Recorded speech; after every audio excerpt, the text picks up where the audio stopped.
happen rather than just plant yourself in a lane and slowly take a tower, you know? Yeah. No, I do get you. And the thing is that like these patches recently, right? Like the metas we've been seeing, I feel like offlane has been so important for at least a couple years now.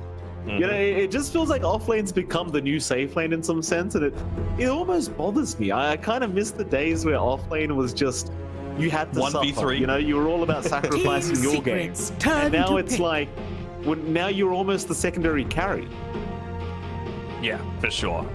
I mean, I wonder what this Rubik ban's all about, because D2 Hustlers of the Rubik against Old G, actually, that series was really close, you know, the way that they were able to claim it, but Theolacor was had a game-winning Black Hole steal on his Rubik as well, so interesting that they're going to look to give this one up for free, but the Disrupt is a pretty good response to the Mirana as well, just by, you know, get the Thunderstrike onto her, get the Glimpse back.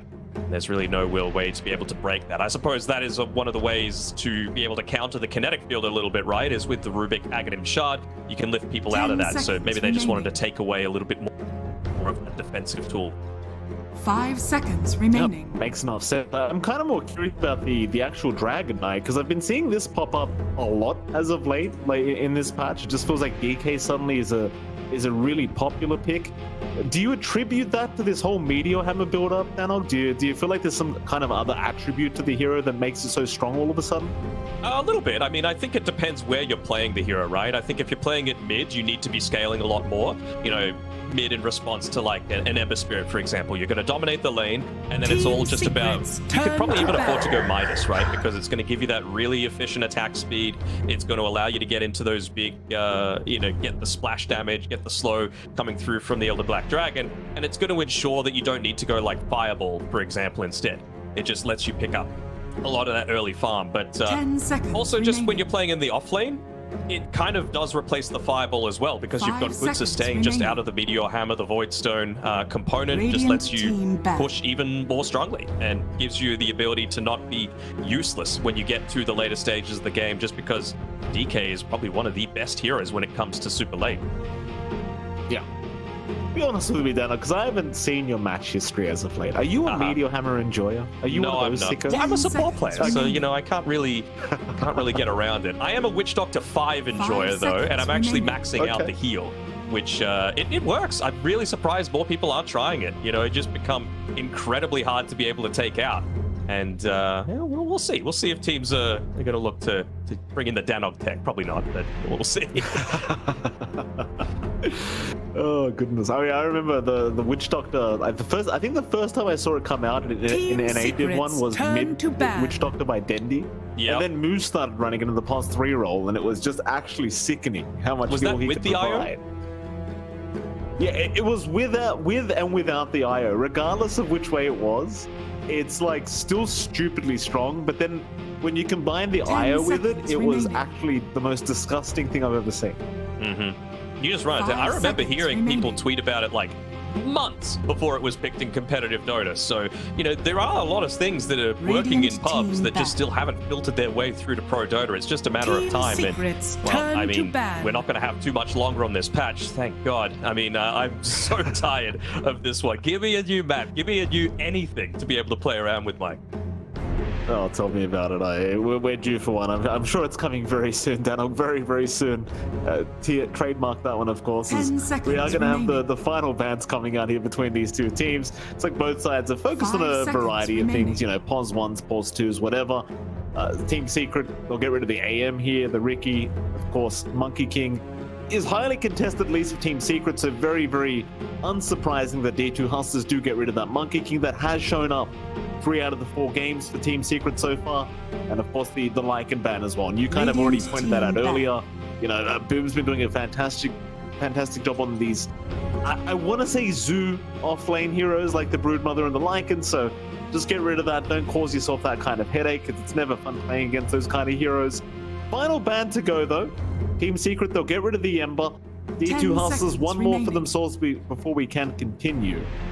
I wonder what you could look to go for here. I mean, I really wouldn't hate seeing like a Beastmaster on either side, to be honest. I think it gives good value for both, right? If D2 Hustlers are able to pick it up, then it means that they've got even stronger push. You've got a Roar for an early BKB buyer in the Primal Beast, and you get that potential for the Glimpse back as well off of the Hawk vision. But on Team Secret's side, it also gives you that vision of the Disruptor, who we know is so vital to a lot of these team fights. So if you're able to find that quick jump, take him out, because he is still going to be relatively squishy, then you can oftentimes just continue to ball on forward. 10 seconds remaining. Absolutely. Well, third ban, or rather third pickup here, D2 Hustlers. 5 seconds Maybe just remaining. another support to be picked up. Maybe just pick up the Pos 4 if you are D2. Not too much time to think about it. They'll dive into the reserve time for this one. Clockwork could be fine. I do wonder where they want to kind of head. Like, their drafts they have had a lot of variety in their drafts so far, so it's kind of hard to predict exactly where they want to go, but they are going to go down the Clockwork route, which makes enough sense. Yep. Obviously, the flex between the Clock and the Disruptor as well, because you can kind of just mix and match the Pos 4 and Pos 5.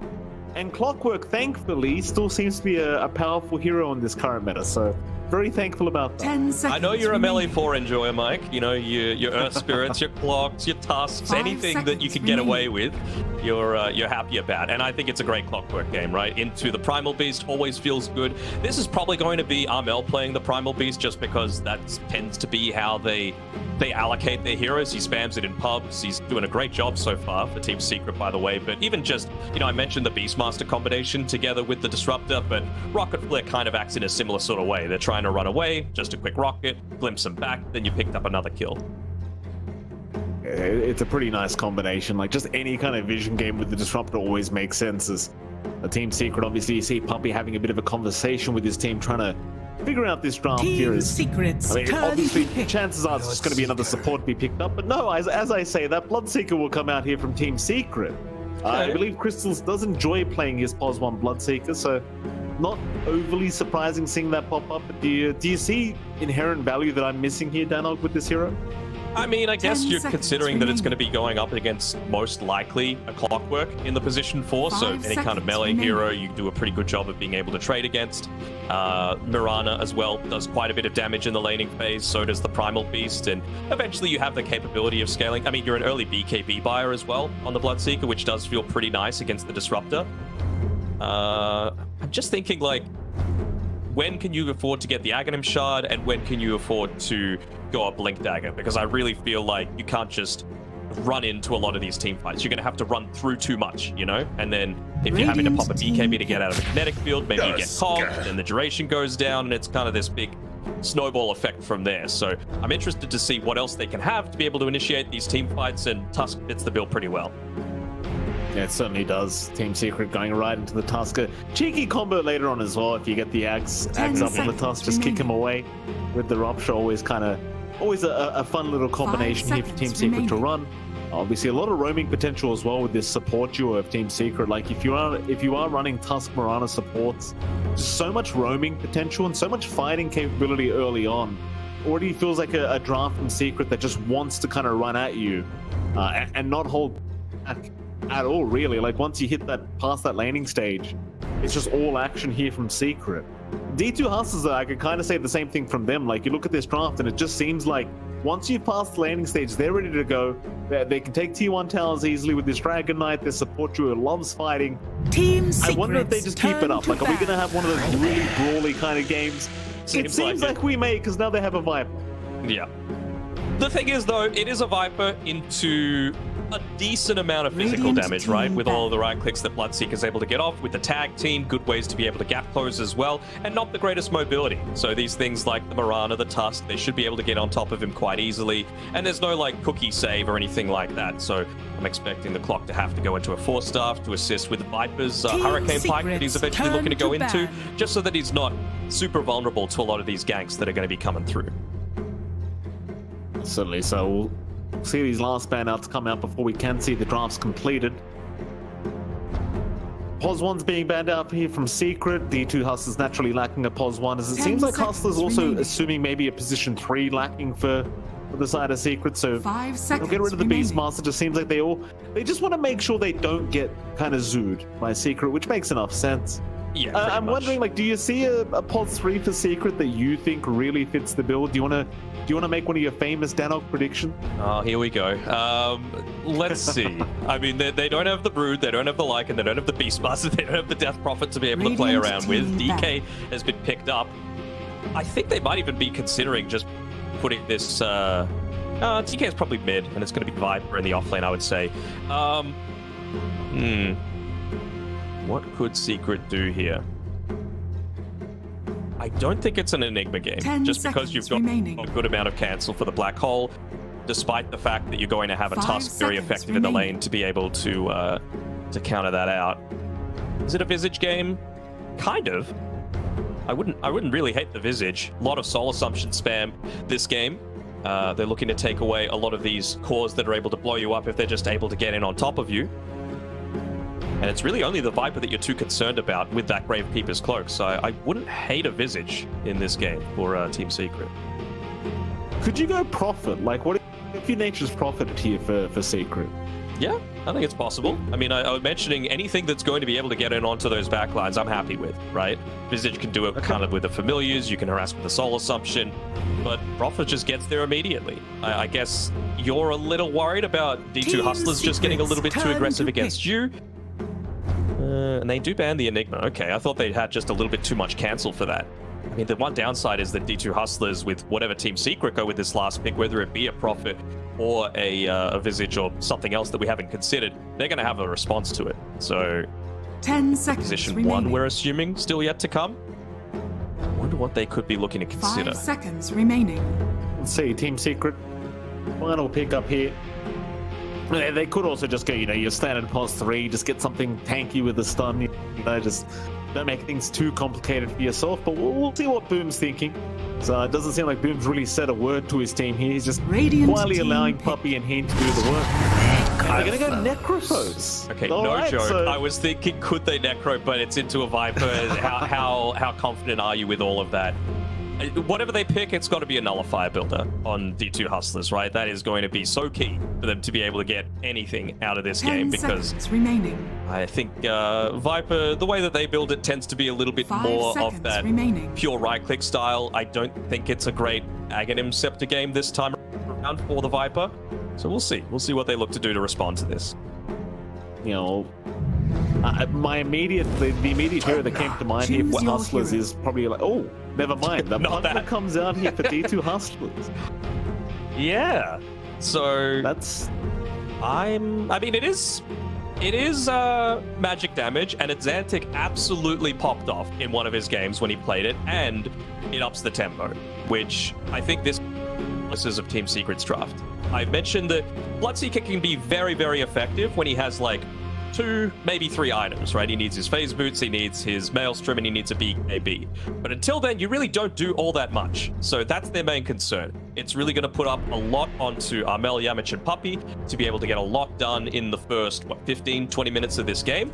But you're going up against some pretty hardcore early game heroes. Pugna can take towers pretty easily, DK takes towers pretty easily, and Viper dominates the lane. And that's going to slow down Bloodseeker's timings a little bit. So I think this game just comes down to if D2 Hustlers can win in 30, 35 minutes or less, or if Secret can look to try and delay it off the back of a few fights where even if they just trade evenly, I think they're going to be pretty happy about that. All right, well, we're going to get into it rather soon. Game 1 here between D2 Hustlers and, of course, Team Secret. You've told me what the win conditions are for both teams, but Danog, I need a prediction from you. Which team is going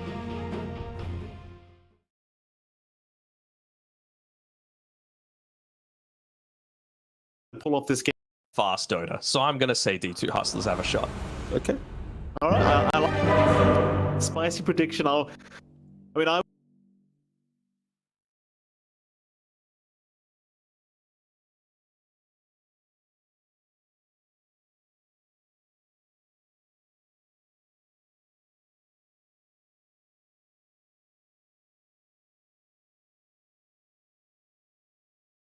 let's go with the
So I like it.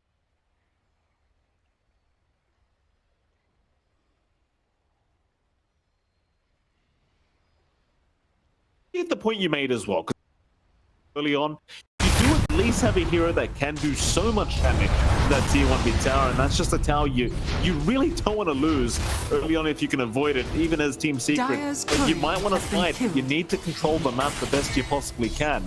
So I can appreciate these drafting choices by T2 Hustlers, kind of taking into account that that Primal Beast is probably going to be very aggressive early on. As bottom lane, bit of action here from Tia Lacor already. Boom is there to protect on the Necrophage. So speaking of the devil, Boom right now on the Necro CS. So even against the Viper, at least for now, not struggling.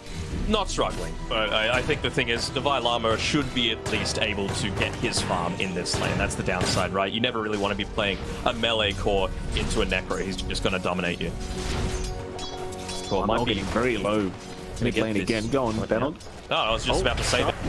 Losing these lanes, and yeah, might be able to get the kill. Oh, looks like they have Boom able to secure first blood. Even avoiding the neutral creep kind of stun him as he might die. No, he'll survive through it. Way too much heal coming in. As Yamich, he's going back after Devi Llama, but eventually will back his way up. Cowbell is always going to be taking a lot of damage in this lane, right? I mean, the other thing is, the Necro, the changes to it, right? Like, they don't really have a nullifier build, and that's the main area of concern that I have for D2 Hustlers. Boom could just take this game over, despite playing in the offlane. And I know it's something that you mentioned you didn't really like seeing these offlaners just have the freedom to be able to not play this uber sacrificial game, but, I mean, if there was any one port, it's this one. Absolutely, I mean, he's just having a great old time so far. Boom. So what he needs to do is... Well, top laner, I guess we haven't talked about it too much. Yuma, Hakoda, going at it here with Crystallis and, of course, Puppey. I mean, this kind of just seems like an even trading lane. I feel like I say this every time there's a Dragon Knight in the game, where it's just nothing tends to happen in the lane with a DK standing. And it seems to kind of be the case, so he's somewhat slowing down of Crystallis, but I don't think Secret's threatened in any way down to this top lane. No, it's kind of like a Chaos Knight lane, right? Like, you're going to sustain. One of them's got the Dragon's Blood. What, Devi Llama? Is he going to die here? Within Fog, maybe getting pushed back towards him for a moment, but he barely survives. Thing is, though, this Viper, like, he's not having the dominant lane he wanted. No, definitely not. I mean, you're generally happy enough if you just get levels on the... It's going to allow you to harass out the neck every time odd level. Against the Necro is you're not really casting that many spells on the Viper, especially no points in Toxin. You're not spamming out these waves. You want it as close to your tower and get this early farm. Downside is that they're actually out of regen, so they're ferrying a little bit over to themselves now, even just having that boost of speed, so you get the sense that maybe they're looking to try and get a kill with the Olakor onto this Necro sometime soon, but he's looking pretty healthy, and he's even gone for the casual cloak really early on, not emphasizing the energy booster or the ring of health, which I quite like. Yeah, absolutely. I mean, you're just kind of nullifying the Clockwork Viper altogether, as we are going to have a quick pause coming out here from Yamich.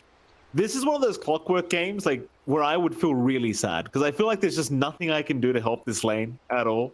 It's kind of like you hit level 3, you hit that nice power spike with Battery Assault, where you basically get over double the damage, and then it's just like, yeah, but he's got a cloak now, and we're behind in levels, and chances are the Necrophobos is just going to heal up through all of it anyway. Like, we'll see if it does pay off, because he should hit level 3 rather soon. I just don't think it's going to matter with the way this lane's gone here down to the bot lane. I feel like Boom's still just going to walk out scot-free.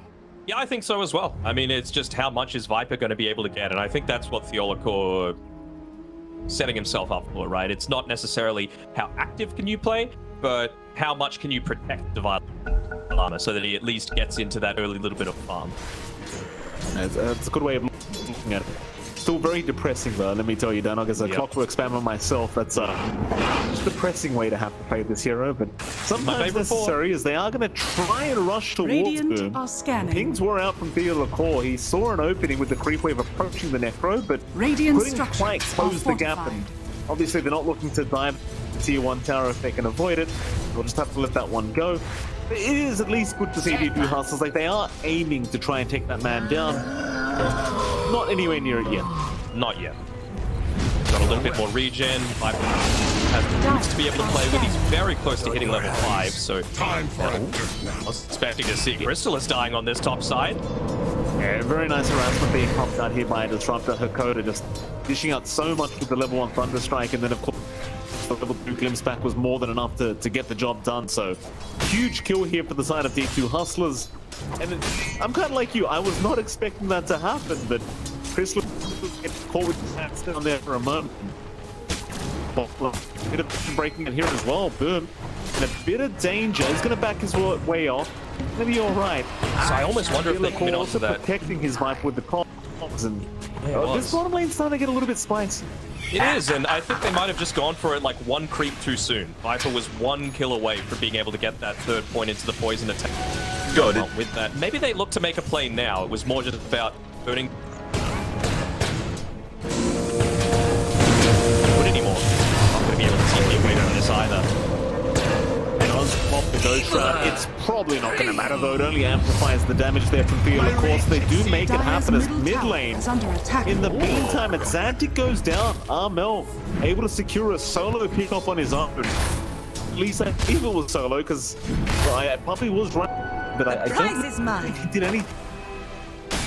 You know what our boy Armel is capable of. It's been impressing in the SCAC for quite some time, and I mean, this is one of the advantages that you have against the Pugna, right? Is that there's no stance to be able to stop him from just running at you with that trample. So clearly, I mean, you use the Decrepify, you end up taking more damage yourself. He's even going to look to take some of this additional farm so that he gets into his next item just that little bit quicker. Yeah, I love this hero. He's literally stomping the ground with his feet, and it's magical damage for some reason. So Xantic just no escape for himself on the Pugna. So he is applying a lot of pressure, and this is something you pointed out just a few moments ago. Every time you leave the lane, this tier 1 tower is going to suffer. Oh, even while Armel's here, the tier 1 tower is suffering. But I'd say maybe an extra minute, this tower's gone. In fact, Theo Lecor, he's going to rotate. Here, keeps down, Theo after the pole rise, and it's 90 kill away from Xantic. Still trying to find a way up, but is not going to make it. Damage though, he's rotated, but it's... Yeah, this is the early tempo that I was talking about, right? Like, it's Xantic Grandmaster on the Pugna, and it's a regen rune to be able to play around with as well. And it's one of the big weaknesses of the Necro as well. No stuns, no escape potential against that Viper. You're very slow despite having the boots of speed. Viper was able to get that Viper strike in onto you, so I think he might have just decided to stay and fight against the Viper, but certainly can't look to do that with 4 points in the poison. Absolutely not. He's still second in net worth is Boom, but a great sign here for Hustlers. Of course, top net worth right now being at Xantic on the Pugna. Already has the Aether Lens up. This is what hero starts to feel really darn strong. Roaming potential suddenly skyrockets for the Pugna as Theo Lecor needs some help right now. Shard's a little bit off the mark. Nice cogs from Theo Lecor. Then of course the back of Xantic is now there to back him up. Very nice. And the blast coming in as Theo Lecor trying to get more vision for his side, but it seems like they're gone. Still they do try to trade. His Yamich will go down for Theo Lecor. I still say overall, it just feels like a better trade for Hustlers. Yeah, it's an alright one. At least Puppy's going to be able to get the D-ward off. Had Yamich standing up there on the high ground when he went for that move off the back of the center. Users were placed down previously. Poker can't really afford to just die for free though. Not really sure why he was doing that deep, to be honest. Yeah, I gotta say, I thought he was going in to play some wards, but he had no wards available in his stuff. So, yeah, I mean, just a bit of a suicide mission here for the old Disruptor. Must have clicked the minimap, you know, it happens to all of us. Certainly does. Times as well. The way Hustlers. Nothing to write home about quite yet. Mid lane, Xantic will find Puppy. Meanwhile, Armel and Yamich, they are rotating toward the top side of the map. So it looks like they are going to try and secure a kill into this Dragon Knight. Yuma has stuck on his own for quite a while. Things are coming up. They know exactly where he is. And the thing is, he's got no helping coming. They're trying to walk up the river, but it's way too late. The Dragon Knight, but they are still looking for the fight. Xantic, get a glimpse back. He'll run forward. Without the vision. Sliss does get caught by no, they don't. Chrysalis gonna get caught anyway. The Cox catches him out. Chrysalis is down. Armel will at least find some revenge here by taking down Theolacore, but now Yamich is dropping rather quickly, but is barely gonna survive the Hakoda. 2, 1. See, glimpses available. That might be no Snowball. He's gonna buy a little bit of time and juke out the damage. Very nice little play from Yamich. Dyer's Still, they do find Chrysalis. They do find Chrysalis. They hear about that on Secret. If Chrysalis was just able to spot out that Dragon Knight and use the Rupture first to try and bait out the TP, and then connect through with the rest of the gang squad, but instead he just dies a single time. Sure, it sucks, but at least he's able to TP back towards that mid lane. We got to remember that this is actually the quote-unquote carry DK coming through here from US, so the fact that he's able to just get right back out there and continue to farm is a big deal. And there's that. Yes, they do group up top. Pulverize was just used by Arnaud to farm some creeps. In fact, he's using all his spells to farm these creeps, just trying to find a way out now. Theolacore does not have levels. Does have some vision. Dyer's top tower has fallen. Space for now, so they don't really find a kill. They do get the top tier 1. Aren't generally more important than these kills anyway. Radiant's bottom they are tower going to is under attack. Side jungle at the very least. Secret, they don't seem to really just backing off and farming another side of the map. Dyer are I think they need to mind a little bit though, because this tier 1 bottom tower has barely taken a lick of damage for D2 Hustlers, and that's really what's going to open up the map for Crystallis to be able to play around with. You've got a Necro playing alongside you as well. 2 pretty greedy cores for the very start of the game. You need items before you have that same level of effectiveness as someone like a Viper. You know, Viper doesn't need much. It's all in his toolkit. It certainly is. So far, so good. 1k advantage for D2 Hustlers. Nothing too crazy, but got kind of the fundamentals down pat now. 12.5 minutes in, 2 tier 1 towers down, and certainly looking to get very aggressive across the map as Poppy. To get caught, even to that kinetic field. Leap is still there just in the nick of time. He had those one chances in his bot lane. Another fight to break out. He's trying to find Theolacore. Meanwhile, Yuma will make his way onto Boom, and they find him. That's a huge kill once again onto the Necrophos. With Theolacore somehow still alive, giving the vision of damage. They will find a secondary kill for the side of Hustlers. And at this rate, this Necrophos, he's just not going to have a game. That's the thing, right? You just need this map to open up because you're just farming in too many predictable spots. That's the main issue that I'm having with this one. And, well, you know, of course, been pretty on point with a lot of these rotations. You even had the Dragon Lance on the Viper at that time as well, so able to just keep them away from afar. I mentioned that Secret's main... He needs some sort of way to be able to immediately get in onto those backlines. You can't afford to just try and walk through a cogs, a kinetic field, even just the... It's going to slow you down a fair amount until those BKBs start to come. Huge plays already. Secret really need to kind of just back off and trying to find some farm. But now smoke up, head down towards the bot lane where they did see Divine Llama. And the Viper is on his own right now. Mind you, he does have the protection of his tier 1 tower, so there is a nice point to rotate and help out if D2 Hustlers find that it's necessary. Secret Desperately want it. When they're heading down, it's not a safe gank at all, though. There are plenty heroes ready to go from Hustlers. Dakota doesn't have a TP, though. That's the one downside right here. They've got a smoke that they seems like they're about to pop.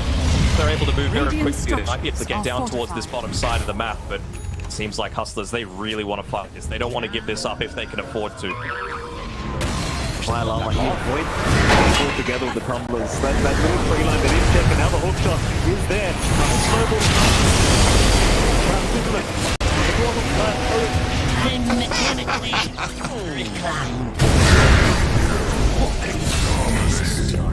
Is left behind. So they lose the Necrophos once again at 2 for 2, but still in the favor of D2 Hustlers. And the worst part about that was the fact that they never found the Viper. He was one tree away from being spotted, but it just wasn't quite close enough.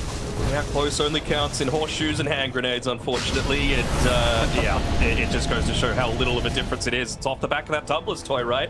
And that's the thing with this Xantic Bugner. It just lets you stay out on the map. I mentioned that they needed to play a really aggressive, fast-paced draft to have a chance here on D2 Hustlers, and they're doing just that. All tier 3 towers gone, and tier 1 towers gone, excuse me. But they've got the exact start that they've been wanting. Spectacular start here for Hustlers, really proving that they want to be in contention for that Div 1 spot, and they look like they deserve it based off this early game. We're only 15.5 minutes in, but a very strong start.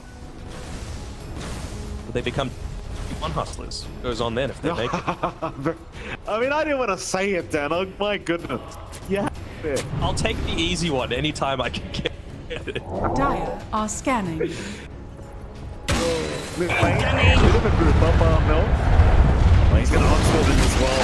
We're going to get the vision. Hook shot is there. Gibbs back, he's kind of being thrown all across the map. And in one manner, so the Cogs actually pushes him out, but it doesn't matter because he gets locked in anyway. Very aggressive kind of wave push here from Arm, but it really does cost him heavily. I love this, that the team just looks to connect up onto this top side as quickly as possible. You've got the Llama with that Dragon Lance hitting into the tower.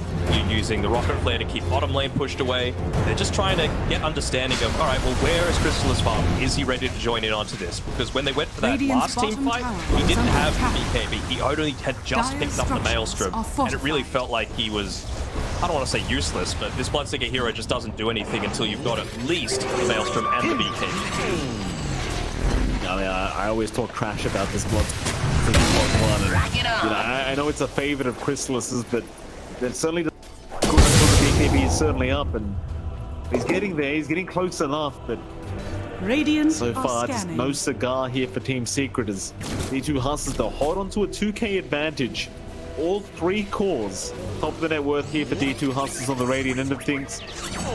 They are kind of hanging around the Roshan pit. Sadly for them, they don't really have a great Roshing lineup, but they certainly have a lineup that can kill our Melik.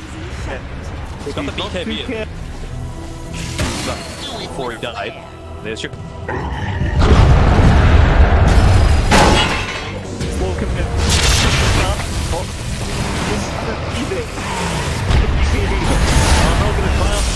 Does get a nice pulverize off. They'll even commit the Reaper's Scythe just to ensure he dies. Get those extra stacks up on Boom. That's all you really want, right? You just don't want to give up these free kills anymore. You're happy to drop that sort of thing because a lot of your push depends on the initiation coming through from the Clockwork. DK, yeah, he's got the Blink Dagger, but he doesn't feel super confident in being the first one to go into these fights because you are still the position 1 at the end of the day. You need that safety net, KB, to be able to back up your Blink Dagger initiate. Off the 9 now. Still a very close game. Crystallis inching closer and closer to the BKB. Can't afford the Mithril Hammer now at the very least, so getting close to that stage where he can start fighting back. The T2 Hustlers, like, I wonder if they feel as though they need to start making more plays across the map because, well, they have got all 3 tier 1 towers, but you go back to the draft and what you were talking about, like, this is a draft that wants to play early. You didn't have too much faith in the POS 1 DK, and neither do I, quite frankly. I just wonder, like, do they feel that kind of intensity to try and make something happen? As I say that, bottom lane, they are kind of setting up here, Team Secret. But he's just going to TP away. So what are you thinking, Daniel? Are they doing enough? D2 Hustlers doing enough? I think they're doing fine enough job. I mean, these free kills are always going to feel really nice just to be able to get the outnumber there. Don't have any leads, unfortunately, to be able to play with it. The Olacore just serving him up at the silver platter. I really want to see them put a lot more emphasis up towards this top lane, though. They had used the glyph previously. You've got a Pugner that's just able to keep himself out there on the map. He's got the arcane boots to be able to play around with. They don't take towers that quickly on Secret, so I really don't feel like this bottom tower is that big of a deal. And, I mean, you got to make sure that you're looking down Boom. You away from the Pugner. Those timings that are very strong for Secret as Team D2 Hustlers heading towards the bottom lane again, but there is a big group up top lane. No, he's rushing towards the Llama. Again, the Tumbler's coming in front. It's not going to be enough, I don't think, as no, go for a pulverize out. He is taking a hell of a lot of damage, but it won't matter. Reaper's Sight, it'll get the job done once again. And that's a big one. You've got that Viper. You got the Viper, you got the kill bounty as well, giving it over to Boom. Said at the start, no nullifier builders, and really not a ton of magic damage to be able to play around with outside of that Pugna, so would be set up to have a really solid game if you just keep funneling the net worth into it. The way to do that is by maintaining your towers, so the fact that he gets picked off solo and they're not getting anything in exchange, in fact, it's the net worth slowly creeping back in secret save is a big plus for them. Now the blink up on Armor. As I say that, Xantic has a full Octarine core up on the Pugna. He's absolutely huge on this hero. The spammability of these spells now is just kind of ridiculous on Xantic, but nevertheless, slowly but surely, Secret, they're getting to those item timings. And it's going to start getting a little bit concerning, I think. If you are a D2 Hustlers fan, as Xantic, go on to Armel. Won't really amount to too much. In fact, his arrow does connect onto the Pugna of Armel. He's going to jump in. Right there. Xantic is still alive, still trying to fight back with the BKB, but the rupture, it's going to force him to slow down. He does still BKB TP away. He's alright. Near the core, maybe not so much though. He will get taken down. Suddenly, you're seeing the tide slowly shift back the way of Secret. You are, for sure, but I mean, what a hook by Theolicor, right? That could have been an absolute disaster for D2 Hustlers. You take out that Pugna, then you're able to open up the map by taking the tier 1 mid. You give more space for Chrysalis to be able to farm. He's got the BKB now. Wasn't forced to pop it. Rupture was enough just to be able to force them back. And, well, they might be able to pick up the Vilama once again. See with the blink on Armel. It's a vision. Yeah, they've got it. Pulverize. Pad team activated just in case they needed it. There is no way out. The Vilama going to get Reaper's Sight again by Boom. More stacks the way of the Necrophos. I think so there is a group up. They are rushing right towards Secret in that side jungle. Boom's going to avoid being spotted as well. You make the jump in onto the Tusker now. Around to the Necrophos for Boom. He's still pretty healthy. He'll heal up. Now Secret, they're bringing the cavalry. They've already lost 2. And Xantic is down on D2 Hustlers. They'll even get her Coda. Oh boy. And so it begins, a triple kill for Boom, and suddenly Roshan is open for Secret. Yeah, it's a bit of an odd choice, right, to continue going in after you just had your kicked off a huge portion of your damage in this early stage of the game. And you can go on forward, barely flying with that 4v5 into the enemy's jungle. Ways his first Roshan as well, and well, we know how important that is for, I was about to say the Bloodseeker, because he really wants to be able to get that free Aghanim shard from the second Roche, but he's actually brought it up for himself already. You just see the importance of the Necro being the one to get a lot of those early kills, right? He was able to shrug off the early attempts. He had the Greaves for himself. He has the the Hood for himself. He's able to use Force Staff to be able to get away from the cogs. All this stuff, I don't mind Boom playing a very selfish game this time around because he needs to. Absolutely. So far, it's really starting to pay off here. It's a 1k net worth lead down the way of Secret. Xantic and both Yuma are still top of the net worth board, but not by much. And now Secret with those timings, they're smoking up, they're ready to go. They're going to kill the Vilama in the same spot they for have the third time in a row. On these spells. The Vilama, BKB immediately. Let me get out though. Walrus Punch committed. No TP available. He just has to stand his ground. Focus team backs him up. They are coming. We're trying to arm North first. Primal Beast, he is perfectly fine. They're not going to back Theolicor up. They'll let him die for this. In fact, Yuma's also in danger. We got Walrus Punch. He's still trying to just chip away, but Armel jumped with the pulverize onto the Viper. Live still is hoping the Vilama stay alive a little bit longer. In fact, maybe now, maybe they can climb back, but no. Read the sign from Boom. Ensures he goes down. And they just force TP away again.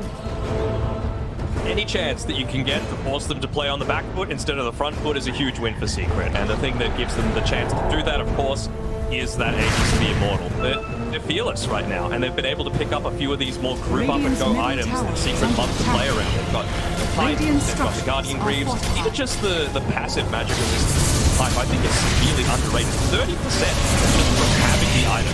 You know, even if you're being chain stunned, a lot of the damage coming through from D2 Hustlers at this stage is still going to be that magic. Radiant's middle tower has fallen. Absolutely huge itemization from them, really starting to pay off. And D2 Hustlers now looking a little bit lost here as to what to do in this game. Again, it kind of goes back to the fact that this draft is so orientated around setting a tempo and kind of holding on to the map control that allows you to have. And suddenly, they are lacking all of that. Radiant's Secret are more than happy to oblige to every fight. Yeah, I mean, I don't want to like try and oversimplify this, but I really feel like it just goes down to they didn't push their advantage when they had it. You know, it was the gold lead. It was only 2-3k, but it was still in a position where you didn't have these big team fight items available on Secret, and then you just let this tier 2 tower stay alive. It hasn't taken a single lick of damage on the top side ever since they popped into it, and I feel like that's a big mistake. I'm certainly not right now. Maybe they can hunt down Armel top lane, but he's the one actually hunting. Right into the Vile Armor. The thing is, he does have BKB up and does not have the exact right target for Vile Armor. He's going to cost the pulverize. The Hookshot was blocked up by his own Viper. The Theolacor's going to drop. The Vile Armor's probably not going to make it out either. No TP available. He wants to shove it another way, but the courier does that. But it was empty. No items available. 3% again from Boom, gonna lock him down. Oh, it's just so tough to watch after such a great start. It seems like there's just such a low chance of winning these fights now. I mean, Gaben says it's 30% for Hustler. I would say, you know, even if the net worth stayed exactly the same differential, the minutes go by, it's just going to tip 2% every single time. Well, I mean, the plus side is Yuma, he's level 18. He's getting a lot of levels for himself, so now he's at least got that blue dragon that we very rarely see these days. Normally it's the ancient black dragon by this stage, but he's just died a couple too many times. I think he might be just a little bit short of being able to pick up that agony setting for himself, so maybe then you could look to put yourself a little bit more onto the front lines. I mean, it has been pretty tough for the DK like Yuma. 0-1 and 4. The axe timing not exactly the pace you kind of like it at. Team Secret already looking towards that bottom tier 2 tower now. Still 2 on the Aegis as well. So feeling more than confident to take this one out, take the outpost, and try to secure your position for the next Roshan if you can. I think Secret, maybe you don't even think about the next Roshan yet. Like, there's still plenty of time for that. Maybe just keep up the aggression. No real need to slow down, it doesn't feel like anymore. Dire's top tower. Vile Armor. Bottom lane. Punch is there. Armel is there to back him up. Still more go around, but forcing the BKB already. Yeah, this does get caught by a static sword. One go rupture on the Viper. He's going to try for the TP up, but it's too late. It's a big suck. The BKB wears off. Get away from the quad suck. I mean, I appreciate how aesthetically pleasing that look from Atlantic, but sadly, it doesn't really matter if your Viper's already dead. Yeah. You need someone to be able to, like, anchor the fight around, basically. You know, like, you've got plenty of cast range to be able to play off the back of it and be able to put it down in a good spot on Atlantic, but it's a little bit lacking. Dire's top tower is under attack. It kind of forces Hustlers to try and fight this one out, as we are seeing him start the line kind of Boom, but he doesn't seem too concerned by it. He's got plenty of passive regen, and of course back to the pipe as well. The magic resist really paying off here for the Necrophoses. In Secret, they will play it safe. They're not going to try and force anything too rash here. They're going to back off for a little bit, secure some more items. Why the hell not? Like, you know you have the late game drafts. There's just no reason to try and make risky plays. D2 Hustlers, on the other hand, they have plenty of reasons to try and make those risky plays. They are going to group up and go for a 4-man smoke up. They are running right into Puppy. Should be able to break the smoke very nicely. Pop the moonlight immediately. They got this start off the hook shot. It's off the mark. The static storm lands on nothing apart from Puppy. He's all for a mirage. Precise, will take down Hakoda. The Vile Armor is desperately trying to fight back. Christmas in the meantime already finds Zantic on the punch-up, and everyone's just so healthy. Nobody's dying on Secret. Everyone's healing up. Triple kill for Crystallis. This game, I don't like to call it this early, but it is looking very over already. Oh, Yamich has even found Yuma. Oh But Yuna, he cops the pulverize. He's going to try and just run his way out. With the Black Dragon, he can do so. No terrain is a problem for this hero anymore, but sadly, I mean, 3 goes down again. In fact, that was a 4 going down with buyback from the Disruptor. This game just continues to get more and more challenging here for D2 Hustlers. Felt like a bit of a desperation play, didn't it? With just going out into no vision. They just wanted to set some stuff up and to be able to farm, but part of that's just on Puppy as well, right? In a really solid position himself. He's got a bike too, so who cares that you've doubled up a little bit? But that's going to be fine. Amazing play so far here from Secret and Hustlers. I want to find some way for them to find a win condition in this game. You know, I want to see a pathway to how D2 Hustlers pull off this victory after such a great start. Like now they're 13k behind. Coach Danog, if you were there right now coaching the team, what would you be saying? We're gonna go out for ice cream later, boys. Make you feel real good. Make you cheer up your spirits a little bit. I mean, in reality, it's about fighting around the second Roshan, right? It's still gonna be a minute 10 away, but it doesn't make sense to go onto the bottom side of the map anymore. There's no objectives there for you to be able to claim. You don't have any vision, and I feel like taking this outpost is a pretty big goal for them. So the fact that Hakoda's just been able to walk up and pick it up for himself is a pretty big win in its own right. He's also got the Glimmer Cape as well, so depending on how low the hero is that gets gone on by Boom with that Reaper sight, you might be able to get a quick save there. Here we go. Mid lane, they're rushing right to Wolfram. They're sorted by Lava. Instead of in the corner, and the rupture! Crystallis, right in the nick of time, finds the rupture. He even gets the pulverize here thanks to armor onto Divine Lava. They do at least glimpse him back. But Divine Lava, he's still in dire straits. He's got nowhere to go.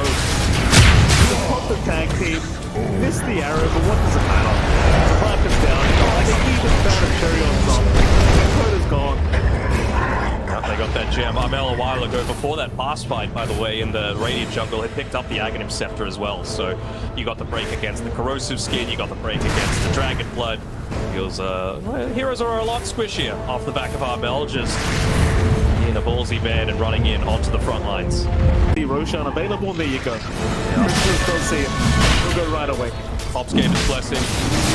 Most of the time, trying to key to be able to unlock that, but be able to take this one down pretty quickly with that tag team, of course, enabled by the Blood Rage.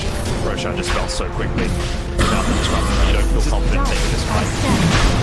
There's nothing you can do about either. Like, even with the rocket flare vision you're giving the team, it's like, well, they're not in position. Even if they were, we're not 100% sure we could actually take the fight. Dire's bottom tower is under Secret, attack. they're happily going to take the Aegis here on Crystallis. Shard's available as well. They're running right towards the bottom where they're going to find the core. Great shards out by Yamich. That'll be your clockwork once again dying as Yamich will secure the kill himself. It's my seal of At the very least, everyone else from Hustlers does get their way out. But now, Hakoda was spotted at Armel. He's rushing right towards him. BKB pop just for his beautiful, beautiful faces. Hakoda is gone. with your eye. He is indeed. I mean, most of the time you're like, it's only supports, but it's getting to the phase where they're going to be going up onto your high ground and you're going to be without a disruptor for that. I mean, you at least have level 18 and the Aghanim Scepter plus the shard completed on the Pugner, so you've got a lot more damage and actually damage reduction from that Pugner as a result of that, but you need something to be able to take advantage of it. You need to be able to drop down. Honestly, it feels like Kinetic Field is one of the most value items, spells for D2 Hustlers to be dropping right now, because it's going to force BKBs, it's going to force them to back away, it's going to force them to either take the damage or let you take the next successful team fight. Radiant's middle tower is under attack. D2 tower now under siege. Doom's frontlining for the team. The problem is they can't see anyone else from Secret at the moment. This will show. Radiant's middle tower has fallen. Lama even trying to deny the tier 2 tower, won't find it. We have another smoke to come out here from D2 Hustlers, but it still seems very desperate. Maybe just a warding mission here for Hustlers. Try and get that ward down into the Radiant jungle. Buy yourself a little bit of time and space. Patrolman Puppy, though. And it seems like that's exactly what they'll do. He was just pathing back and forth between those staircases, wanting to basically say, there's no way you're coming up into this without going through me first, and well, all they can do is to just get out onto the map, and well, the Secret are going to do is just force them back, keep that mid lane pushed in. Top lane isn't in the greatest position. I thought Armel might have been able to at least get the creep waves hit in with those illusion runes, which he has just started to do now. You got to split up to try and recover a net worth deficit, and know how much of a kill threat they've got with this Blink Dagger on not just the Primal Beast, but the Tusk as well. Green core up on Armel to boot. It's just it just gets so tough. Like this hero's cooldowns are already so low as it is. Yeah. You just give him an Octarine on top. Like, why the hell not? Attack. Here you go. Lane Hakoda. Oh, he's not even gonna find the courier. Make sure it's immune. Fires Disruptor. Hakoda. Reaper Sight immediately by Boom, who's not hesitated once to pop that ability. Why the hell not get more stacks up? Is Armel having a hunt around for more? Heads towards the bottom lane. He's not going to find anyone quite yet. They are all hiding, but it's a very scary time for Hustlers as Divine Armor got spotted there for a moment. The Yamich not going to be able to find him in time. Just a minute away from that buyback on the Disruptor, so luckily enough they weren't able to go up into the high ground. It's very important. It's just about, again, delaying out that game that little bit longer. Viper's actually going for an Abyssal Blade, just to provide them with a little bit more lockdown to be able to keep them in place, I'm guessing, during the suck from Atlantic. That's all I can really think about. I mean, you gotta do what you gotta do. You know, it might look silly to us, but he's got a plan. Lacour also had a plan. He will TP away from the rupture that was from Chrysalis, of course. Meanwhile, Yuma just split push in the top lane, trying his absolute best not to get caught out. Radiant's Yamich gonna have a look around here on the Tusk. I was really expecting them to at least take Dragonite's there somewhere. Yeah, they do. Yamich, I'm sure, is just going to be looking to throw around that Ice Shards whenever possible. Potentially snag him inside. Oh, he flipped the wrong way. Oh, no. He was right next to him, too. Unfortunate.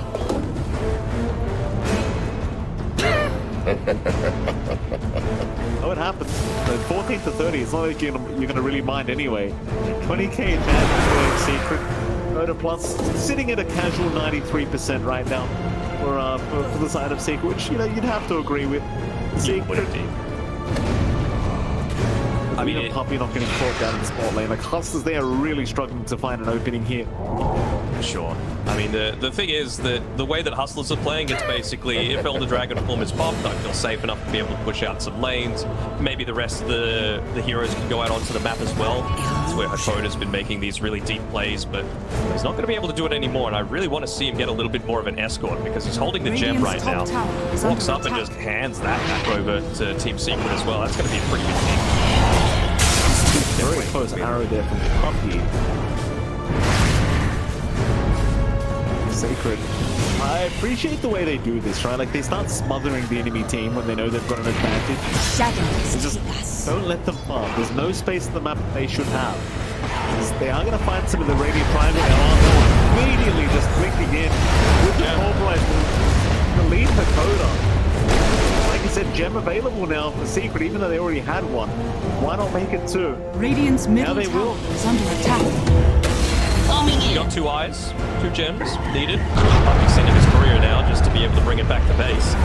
Your point, if somehow the next team fight doesn't go well for you, Armel might actually scout out the Yolakor and Yuma. Yolakor's actually in that position where you can see out, but they can't see in. He sees that he got fight broken as well. Yeah. They can't see it still. I have to say, like, I have been impressed by how Hakoda and Yolakor have been playing this game. Yolakor in particular, always on point. You mentioned that it's not the greatest clockwork game for the laning stage, but almost every single hookshot has been on point to instantly respond to that pulverize on Armel. It is kind of annoying though that that spot still exists, so you just cannot see them. This bottom, Atlantic, we get caught, we'll try for the BKB TP play, we'll make it out. Maybe Puppy gets an Abyssal Blade in response to the Decrep and DKB TP away.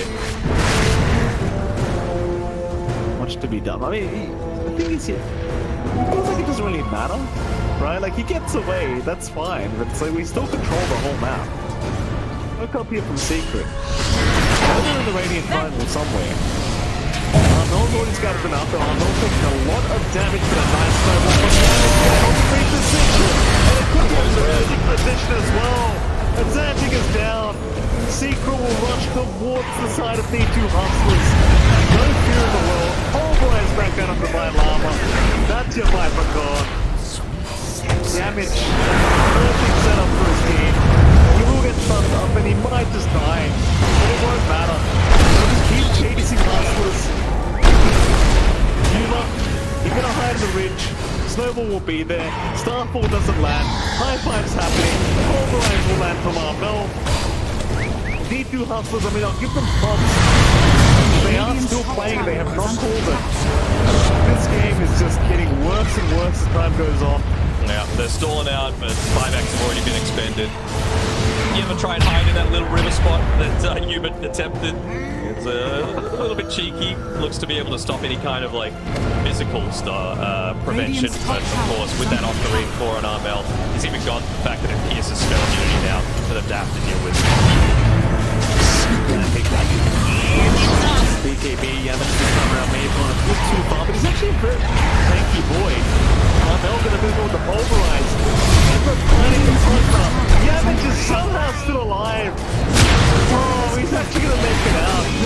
Human the one to drop, I think, as he tries to BKB run. He will make it. Radiant's middle barracks are under Still attack. just trying to chip away at somebody.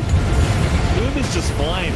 Yamcha getting caught. He goes for a BKB. He gets chance it up. He'll get us on the coda. Finds Disruptor. He'll find the Clockwork. He'll the call down. The Fire Lava's down. They've had enough. GG is called. What a way to end for Team Secret. Yamcha just popping off.